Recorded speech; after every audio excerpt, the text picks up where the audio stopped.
그래요. 계속 하나님의 말씀을 연결시키겠습니다.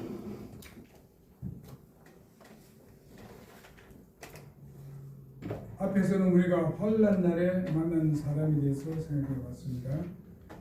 시바나 시므이가 행한 일들을 보게 되면은 참으로 다윗이 많은 고통을 다윗에게 더 고통을 해주는 사람이었지만은 이제 좋은 날에 만나는 사람 역시 이 두 사람을 만나게 됩니다.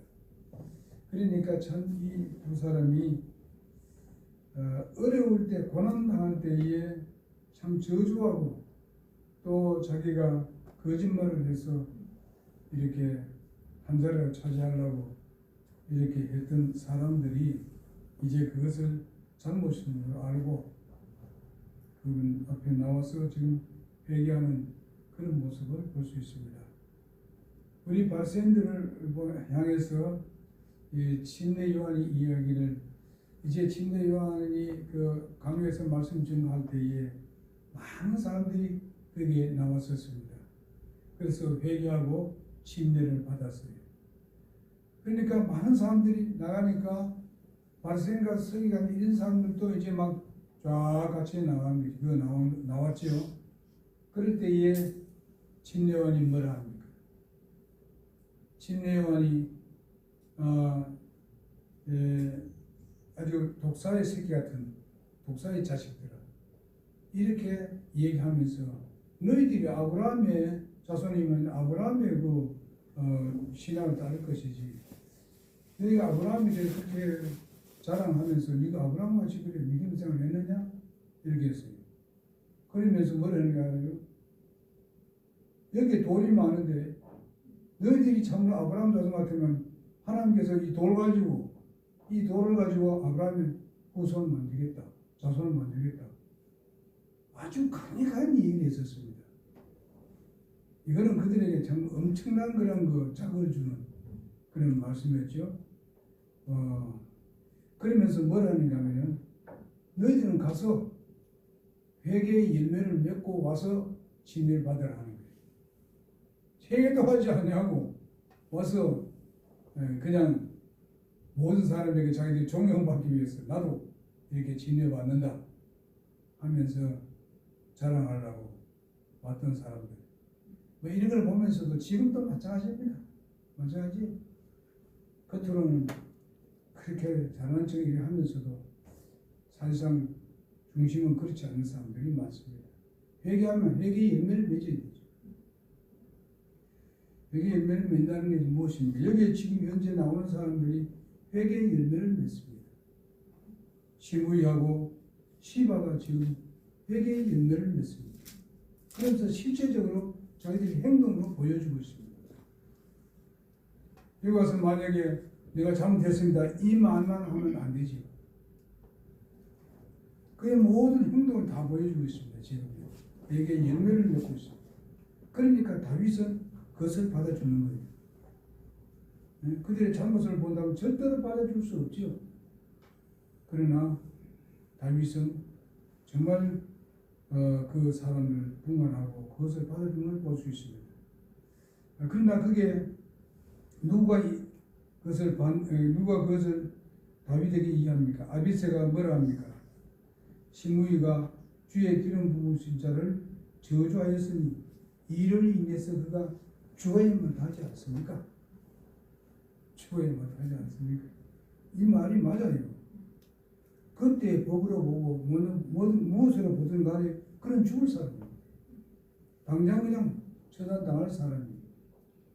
여러분 이걸 볼 때 참 예수님의 마음을 우리가 볼 수 있습니다. 우리는 정말 우리의 많은 죄들로 인해서 처단당하고 우리가 지옥 갈 수밖에 없었습니다만 주님은 친히 자기의 보혈을 흘려서 우리 죄를 사해 주셨습니다. 그리고 우리를 거듭나기 위해서 하나님 나라 들어갈 수 있게 해주었습니다. 그러면서 우리가 살면서 우리의 삶에서 변화된 모습을 우리 주님께서 우리가 변화시키는 우리 안에 계셔서 변화시키는 것을 우리가 경험했지 않습니까?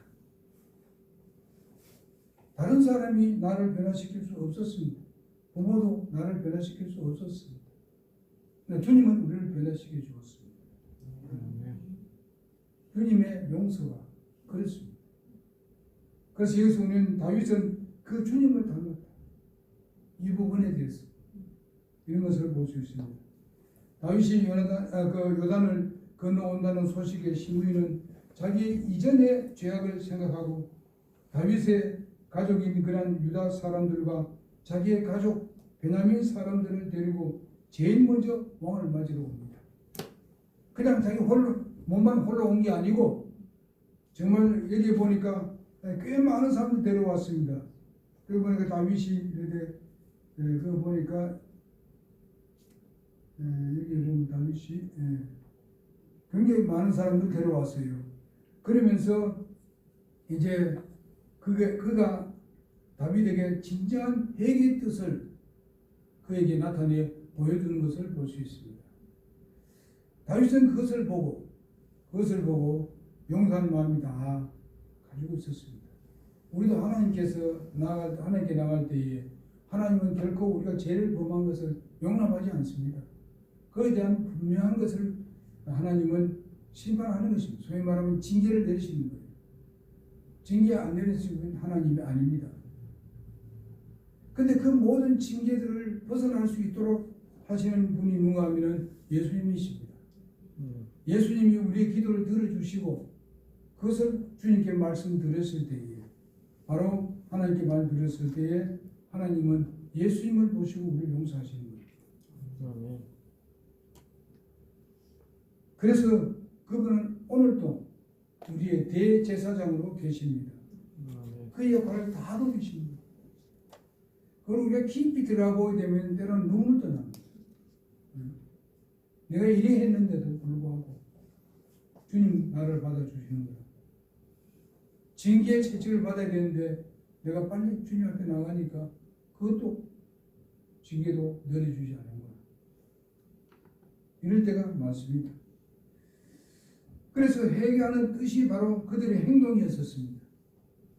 이것은 정말 범죄한 사람이 가져야 할 어떤 면을 본다면 하나님을 두려워하는 사람이 되었다는 것입니다. 하나님을 두려워하는 것은 지혜를 얻는 비결입니다. 그래서 우리는 항상 하나님께 대해서 항상 두려워할 줄 아는 사람이 되고 그러면서 하나님의 사랑을 항상 기억하는 여러 은혜가 되어야 될 줄은 믿습니다. 이럴 때에 우리는 지혜를 얻을 수 있습니다. 이 사람들이 지혜를 얻었어요. 그래서 자기 베냐민 사람들 수많은 사람들을 데려왔고 유다 사람들을 일깨워가지고 같이 와서 바로 그 다윗을 그 요단강을 건널 때에 또 나룻배를 또 이렇게 띄우고 하는 것을 볼 수 있습니다. 누구보다도 먼저 와서 이렇게 하는 걸 봤을 때에 참 다윗이 이제 용서해 줘야 되겠다. 다 잊어버려야 되겠다. 그런 마음을 가지게 된 것입니다. 그래서 주께서는 항상 죄를 시인하고 위례하는 사람들에게요 회개한 자에게는 용서를 하시는 주님을 우리가 생각하면서 우리가 잘못이 있었을 때에 그냥 그것을 그냥 덮어두려고 하지 말고 언제든지 우리는 주님 앞에 나가서 자복하는 그런 삶을 우리가 살아야 됩니다. 왜 자백하라고 말씀했느냐? 우리가 구원받고 전혀 나쁜 일을 하지 않는 것 같으면 하나님께서 그런 말씀을 안 했을 겁니다. 그러나 우리가 죄를 범하는 건 뻔히 알기 때문에 그래도 하나님은 죄는 용납할 수 없고 회개라는 그 길을 터놓았습니다. 그래서 요한일서 1장 9절에 그렇게 말씀하시는 거예요. 자백하면 저는 무엇이 의로워서 우리 죄를 사하시고 모든 불의에서 우리를 깨끗게 하신다고 말씀하고 있습니다. 히브리서는 그걸 다시 기억지 않는다 그랬습니다. 그러니 이것이 얼마나 감사한 일이냐. 그러면서 우리는 주님을 찬양해야 할 것입니다. 그래서 회개라는 것이 굉장히 중요합니다. 예수님을 영접할 때 회개 없는 구원이 있을 수 없습니다. 분명한 회개가 있어야 돼요. 그래서 하나님께 돌아서는 그런 것이 있어야 주님으로부터 용서를 받고 구원을 받게 되는 것입니다. 이럴 때에 다윗이 이렇게 용서해 준 것을 보게 되면요, 베드로가 베드로가 이제 다른 사람 용서해 주라 하니까 예수님께서 몇 번 용서해 줄까요? 7번 하면 됩니까? 이렇게 물었을 때 예수님 뭐라고 했어요? 70번씩 7번. 70번씩 7번이라도 와서 자백을 하면 말입니다. 용서하라 그랬습니다. 그래서 490번이라도 용서해 주라. 뭡니까? 끝까지 용서해 주라. 이런 말씀입니다. 그래서 우리는 이와 같은 회개하는 그런 모습을 보여주는, 그렇게 될 때에 참으로 우리 하나님은 항상 용서를 해주었다. 여기에 보면 또 환영하는 군중들이 있습니다. 많은 사람들이 지금 다윗에게 와서 정말 이렇게 왕으로 모시게 하는 그런 군중들을 볼 수 있습니다. 이 군중들이 옛날에 있기 전에는 어떤 일을 했습니까? 여기 왔다 저리 나와, 이리 나왔다 저리 왔다 한 사람 아닙니까? 다윗을 따르다가 압살롬이 뭐 좋은 말을 좀 하고 뭐 이렇게 유혹을 하고 했을 때 다 넘어간 사람들 아닙니까? 근데 지금은 어떻습니까? 와서 다 다윗에게 굴복하는 것을 볼 수 있습니다. 왕으로 모시는 것을 볼 수 있습니다. 이것을 보면은 때로는 우리가 하나님 앞에서 이런 적이 있지 않았을까? 여기부터 다 저기부터 다는 이런 사람에게서는 안 된다. 그리고 우리 이런 사람이 어떤 사람이냐 보통 보게 되면 중간 역할에 있는 사람들입니다. 중간, 이것도 아니고 저것도 아니고 있는 사람들이 잘 넘어가고 잘 또 올라오고 합니다. 이런 사람을 하나님께서 기뻐하지 않습니다. 계시록 3장 15절에 보게 되면은 차지도 아니하고 덥지도 않는 자를 어떻게 했습니까? 내가 토해버리겠다 그렇게 말씀하셨습니다. 그런데 우리는 진리 위해서는요, 분명한 맞든지 진리가 아니든지 비진리든지 거기에 속해 있어야 되는 겁니다. 비진리에 속해 있는 그거는 하나님부터 예수 믿는 사람은 징계가 있을 것이고, 계속 나가게 되면 하나님께서 일찍 데려갈 수도 있습니다. 진리에 속해 있어야 된다고 우리는 말이죠. 중간중간에 아주 너도 하고 그 정도는 괜찮겠지. 이렇게 하면 안 됩니다. 지금. 그러니까 어떤 사람들은 찬양을 뭐 장구치고 북치고 하고 뭐 베스키타 치고 막 야단 찍는 거 있지 않습니까? 우리가 뭐 젊은 사람을 좀 모으면서 그래 하면 안 됩니까? 여러분, 어떤 사모님이 제가 그런 걸 주장하니까 그걸 어떻게 합니까? 어찌 할 도저히 없지 않습니까? 그 아이들은 어떻게 하란 말입니까? 그러니까 그 교회가 지금 어디 가니 다 치워버리고 지금 올바로 하고 있지 않습니까? 깨닫지 못했을 때 그럴지 모르지만 우리 그렇게 해서는 안 됩니다. 아닌 건 아니고 맞는 건 맞는 것이다. 항상 우리는 거기에 분명히 굳게 서야 되는 거예요. 여기 백성들이 그런 백성인들이었어. 우리가 이런 삶을 살면 안 됩니다. 그러나 이제는 다윗이 그들을 통치하기 때문에 그것에서 완전히 저들 예방됐으리라고 믿습니다. 여러분, 엘리야가 정말 가멜산에서 할 때 뭐라고 했습니까?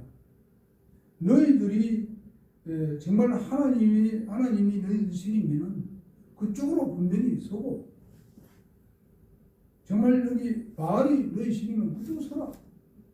왜 중간에서 이렇게 왔다 갔다 하느냐? 그리고 선택하라고 했습니다.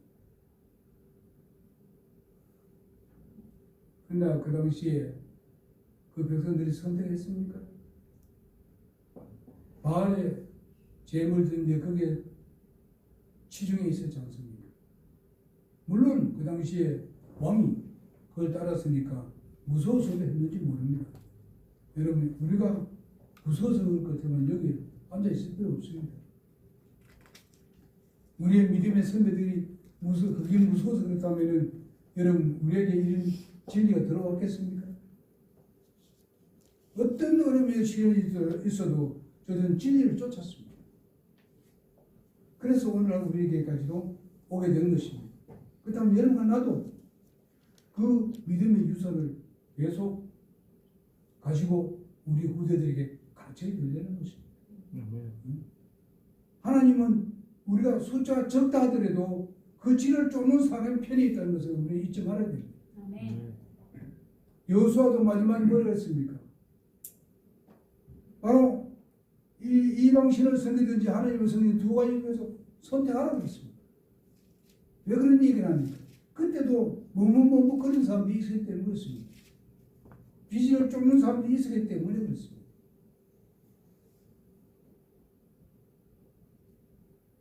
그래서 우리가 때로는 젊은 사람들이 그것을 아직까지 더 배워야 하는 입장에 있을 때에 우리들에게 유혹이라는 것은 엄청나게 많습니다. 지금 뭐 스마트폰을 통해서라든지 무슨 뭐 컴퓨터를 통해서든지 뭐 세상 흘러가는 그런 모든 문화를 볼 때에 줏대가 없이 왔다 갔다 할 수도 있습니다. 그러나 여러분 절대 그러지 마십시오. 그냥 허송 세월 보내는 일입니다. 그 전부 다. 허송 세월 보내는 거예요.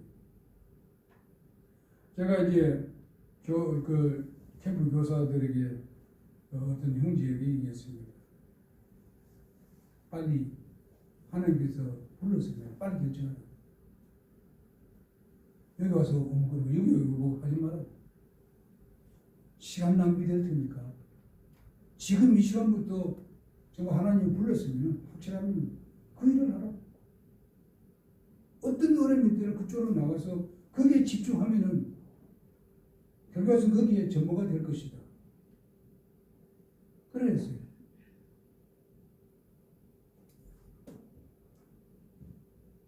그리고 제가 학생들에게도 얘기했습니다. 공부를 하고 이래 하지만은 대학생들이 보통 보게 되면은 이미 다른 나라 같은 이런 이스라엘 같은 나라는 이미 벌써 중학교 때 다 결정합니다. 우리나라 같은 갈 길을 다 결정합니다. 그럼 그 사람들이 무슨 소리를 하는지 아닙니까? 내가 다른 사람 대학교 나올 때까지 나는 이걸 전문을 하겠다는 거예요. 전문을 연구하고 전문적으로 나가겠다는 거예요. 왜 그러냐? 뭔지 아닙니까? 나는 여기 전문해가지고 대학교 나온 사람들 내가 쓰겠다. 이스라엘 나라는 그렇습니다. 미국도 여러분 중학교 나오고 고등학교 나오면 다 자기들 알았어요. 자기가 하는 거. 우리나라는 대학교 가서 졸업할 때도 결정 못하는 사람들이 많다 이 말이에요. 이름이 많아요. 그래서 많은 허송세월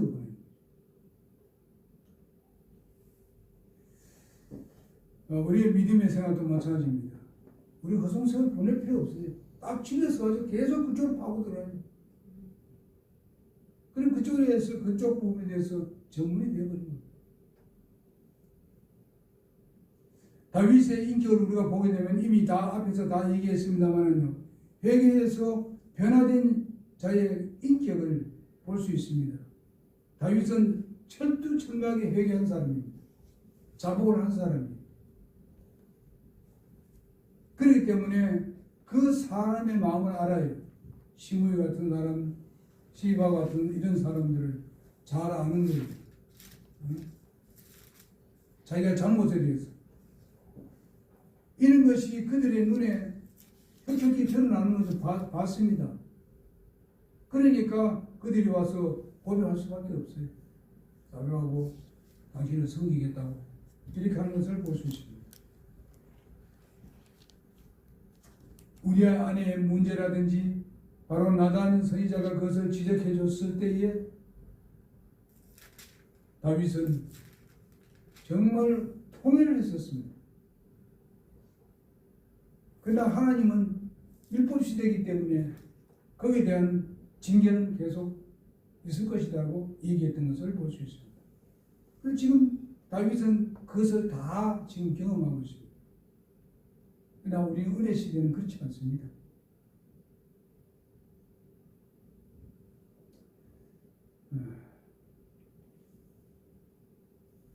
압살롬이 또 자기 그 악을 범해서 그런 같이 가정에 문제가 생겨서 아버지의 그 성적인 것을 그냥 악을 범하는 것을 우리가 봅니다. 이렇게 한 것을 다윗이 거기에 대한 통해를 했기 때문에 하나님께서 그를 다시 쓰는 것을 볼 수 있고, 그는 또 다른 사람을 봤을 때에 정말 그것을 용서하는 그런 마음을 갖는 것을 우리가 볼 수 있습니다. 다윗의 변함없는 신앙의 그 너그러움을 우리가 여기서 볼 수 있습니다. 다윗은 자신의 죄로 인한 환난을 깨닫고 회개한 날부터 변함없이 변함없는 인격을 보여주고 있는 것을 볼 수 있습니다. 아비새는 2번이나 다윗을 충동하여서 시므이를 죽이고 그렇게 죽이고자 그렇게 권고를 했던 것을 볼 수 있습니다. 이런 것을 보게 되면은 바로 그 아비새가 잘못한 것을 볼 수 있습니다. 여러분과 나도 마찬가지입니다. 이런 부분에 있어서 정말 용서해 줘야 되는데 계속 그를 이렇게 징계를 하라고 이렇게 하는 경우가 있습니다. 이런 것은 우리가 다 잊어버리고 우리는 주님의 용서의 마음을 우리가 갖고 우리도 정말 그 주님의 그 마음으로 우리가 사람을 대하고 우리 선호들과 대하고 세상에 있는 사람도 그렇게 대해야 된다고 믿습니다. 예수님께서 마태복음 5장 44절에 너희 원수를 사랑하라고 했습니다. 그러면서 너희 핍박한 자를 위해서 기도하라 이렇게 말씀을 하셨습니다.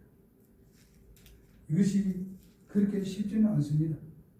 그러나 우리는 그런 큰 것을 우리가 용서를 받았고 우리가 지옥갈 사람이 하나님 나라에 들어갈 수 있는 그런 복을 누리게 되었습니다. 그러니 우리도 용서하는 마음을 가져야 된다고 믿습니다. 7장 12절 마태복음 7장 12절에 보게 되면 네가 대접을 하게 되면 그대로 대접받는다고 했어요. 네가 받고자 하면 네가 먼저 대접하라고 그렇게 말씀했던 것을 볼 수 있습니다. 이것은 참 쉬운 일은 아닙니다. 그러나 우리는 그렇게 해야만 합니다. 우리가 실패하더라도 또 그렇게 해야 됩니다. 그런 쪽으로 나가야 된다고 믿습니다. 로마서 12장 15절 21절에 보게 되면 마지막에 뭐라 했습니까? 선으로 악을 이겨라.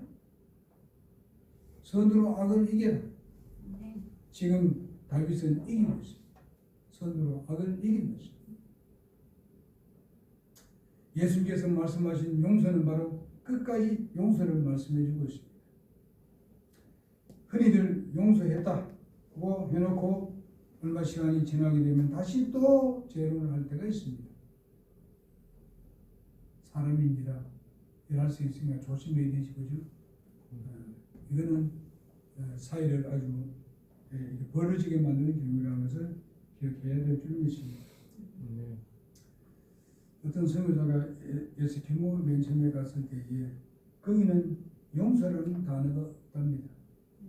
용서라는 단어가 없어가지고 그것을 용서라는 단어를 만들어줬답니다. 예수님에 대한 이야기를 해가면서 그렇게 그 단어를 지금 그때 만들어줬기 때문에 초기에 성서 초기에 그것이 뜻이 뭐는 그것에 대해서 더 이상 생각지 마라. 그것에 대해서 나쁜 것에 대해서 더 이상 생각지 마라. 그 사람들은 그래 그것이 용서라는 것이 그것이 자기들의 머리에 박혀 있다는 것입니다. 그 선교사 이름이 뭔가 하면은 라브라라는 선교사입니다. 라브라라는 사람. 라브라. 여러분 우리가 보게 되면 아까도 얘기했습니다만 히브리서 나오게 되면은 그 하나님께서는 그것을 기억지 않는다. 기억지 않는다. 주님께서 나의 죄를 전혀 기억지 않겠다. 그렇게 했으니까 우리도 주님을 따라가야 되죠. 그렇게 용서해 줬으면 기억하지 말고 삽시다. 그러니까 뭐 하다 보면 이런 얘기 나올 때 기억하게 되는데 그 기억을 이제 그냥 잊어버리고 우리 주님의 마음으로 간다면은 하나님께서 우리에게 얼마나 큰 복을 내리겠습니까? 그것이 바로 세상의 빛이 아니겠습니까? 그것이 바로 소금의 역할을 하는 것 아니에요? 근데 하나님, 그러면 뭡니까? 하나님이 영광 받는 것이죠. 그럼 우리는 도리 우리의 상으로 돌아옵니다. 그렇게 삽시다. 네. 기도하겠습니다.